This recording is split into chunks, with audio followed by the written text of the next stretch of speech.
And thanks so much for being with us. We turn now. We've got here in studio, State Representative Dwight Tosh is back with us. Dwight, how are you, sir? I'm great. Thank you, Paul. Always great to have you. Always great to be here.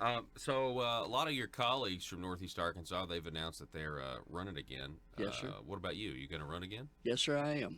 Okay. Well, congratulations. Well, thank you. Yeah, I have not formally announced that, other than I've been telling people throughout my district as I visited with them, and but I made that decision after the last session. I discussed it with my wife, and of course she's a big part of that. Normally, when you see me, you see her out That's on exactly the right. You do. out on the campaign trail. So wanted to make sure that.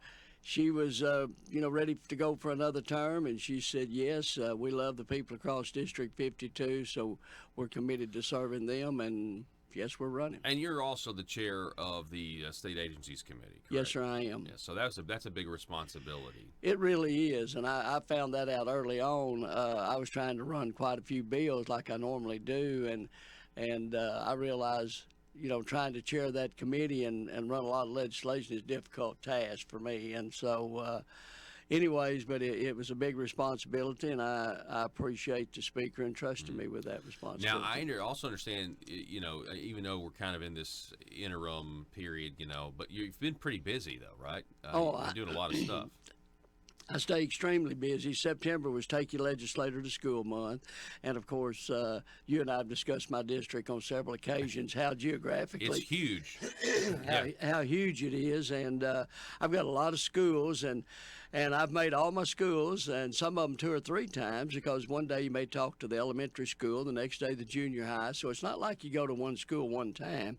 And I've got 2 schools to go. I've got Valley View next Monday. Then a couple of days later I have Tuckerman, and that will wrap up the schools across my district. Are those kids interested in anything particular when you talk to them, or are they just like, here's my state rep? Oh, no, they're little minds. I'm telling you, it is so rewarding to be in the schools. And and what I do, I have a program that I kind of developed a few years back as I was going to the schools. It's how does a bill become law, and so I kind of walk them through. That's really a good program for 3rd, 4th, 5th graders, and even junior high.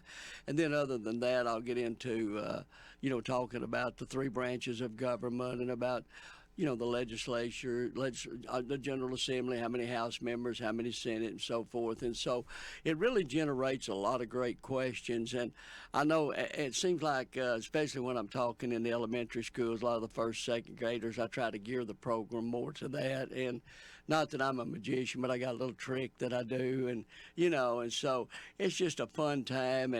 But one of the questions I always get asked, how many presidents have you met? And this is normally from a 1st grader or someone, or 2nd grader, and I'll tell them, and I'll name the 4 presidents that I've met in my lifetime, and it never fails. I say it never fails. One time there was a little boy. He raised his hand, and I said, called on him, and he said, "Have you ever met George Washington?" And I knew then that my age was starting to show. Of course, everybody got a big kick out of that. But I'm telling you, there's some really fun moments for those kids. And the questions they ask. I left the Bay School Friday morning, and one of the teachers approached me, and she had a whole list of questions the kids had went back to the room and filled out that they wanted me to answer. And I said, I'll just come back to your class and spend some time with you. So it's really enjoyable for me to be able to do that. And plus, you get to talk to your educators, kind of find out what's on their mind. We're talking with State Representative Dwight Tosh, who is, by the way, I think the not to harp on your age, sir, but the oldest surviving patient from St. Jude, right? That is correct. As a child, you had cancer, right? I did. And matter of fact, since you brought that up, I'm glad you did, because it gives me an opportunity to let people know that I think there's still time to get tickets. Saturday night they're having the cattle bearing, and I'm not sure why they named it the cattle bearing, but that's the name of it, the cattle bearing ball, and it's sponsored by the American Cancer Society.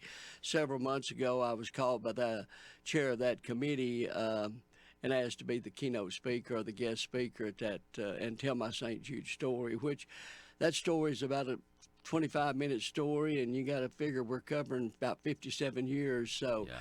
it's an emotional time for me when I tell that story. I'll just be honest with you, because you kind of relive that part of your life. And yeah, I was 13 years of age, and when I became critically ill, and St. Jude had just opened its doors, and the doctors here had pretty much given up. And then the very next day, after my pet family was told to prepare for the worst, well, somehow, somewhere from someone, I don't really know, but word came about a new research hospital that had just opened its doors in Memphis, Tennessee. So April the 23rd, 1962, I was carried through the doors of St. Jude Hospital and signed the patient number 17.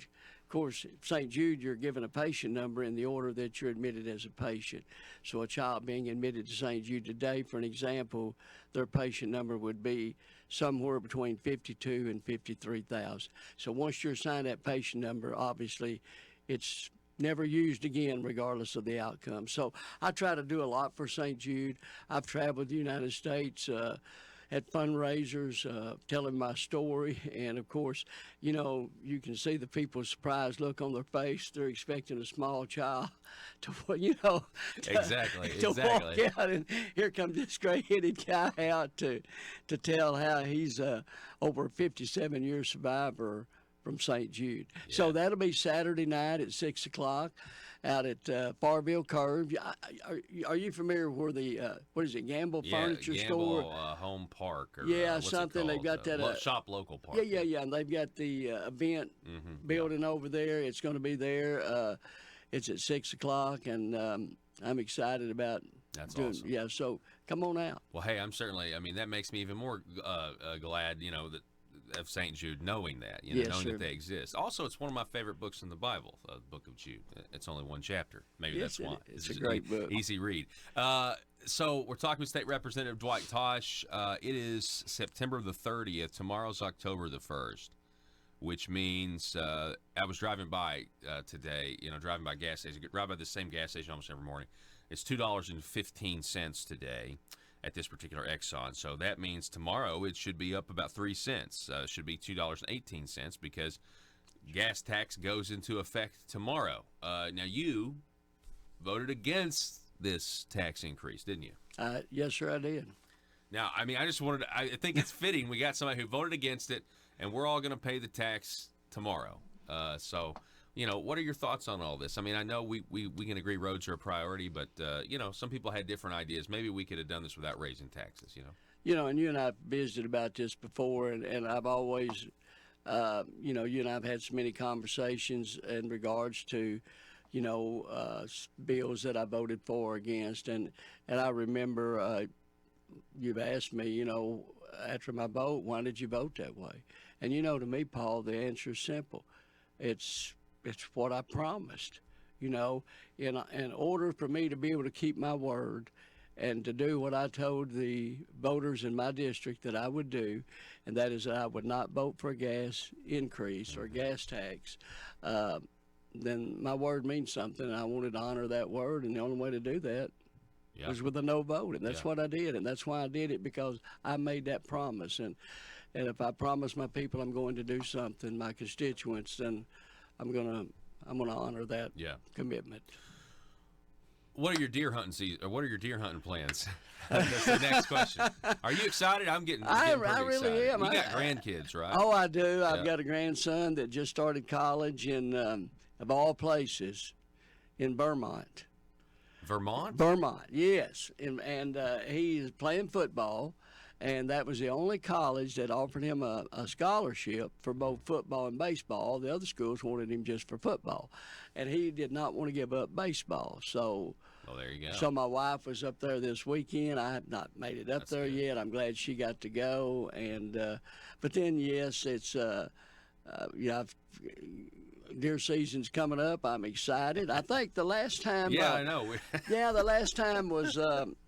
I know when every time I go through Portia, Paul, I think about you, because my wife and I were headed up to our place in the hills, and we looked up as we entered Portia, and there was cars were everywhere, people were standing everywhere, and I mean, it was just, obviously you could tell that something had drawn a lot of attention. And so my wife said, well, what do you think's happened?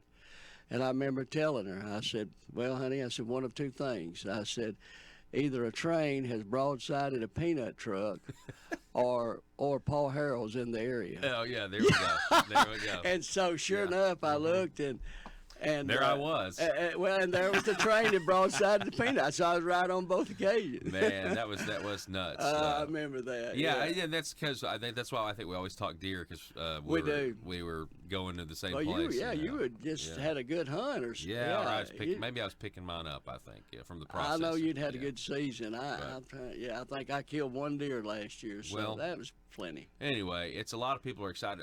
They got this weather though. That's what I'm worried about. Is this if it is going to be unseasonably warm, that's always really frustrating. I've hunted before in t-shirts and shorts, and I know you have too. Let's hope we get some cold weather. Let's hope they're wrong. They can't. They got the temperature. They get the temperature wrong from tomorrow. The temperature's going to be this, and it's not. So let's just hope that they're all wrong. There's supposed to be a cool front coming in Friday, so hopefully it'll start cooling down. Well, I appreciate you coming on, State Representative Dwight Tosh, and congratulations on running again. Yes, I'm excited about it, and like I said, I've been staying busy. I'm staying visible across my district, as everybody knows, and not just at election time, but year-round. And so I've had a lot of support from my constituents, and I'm excited about running. All righty. Well, hey, I appreciate it. Thanks for coming on. Always good to be with you.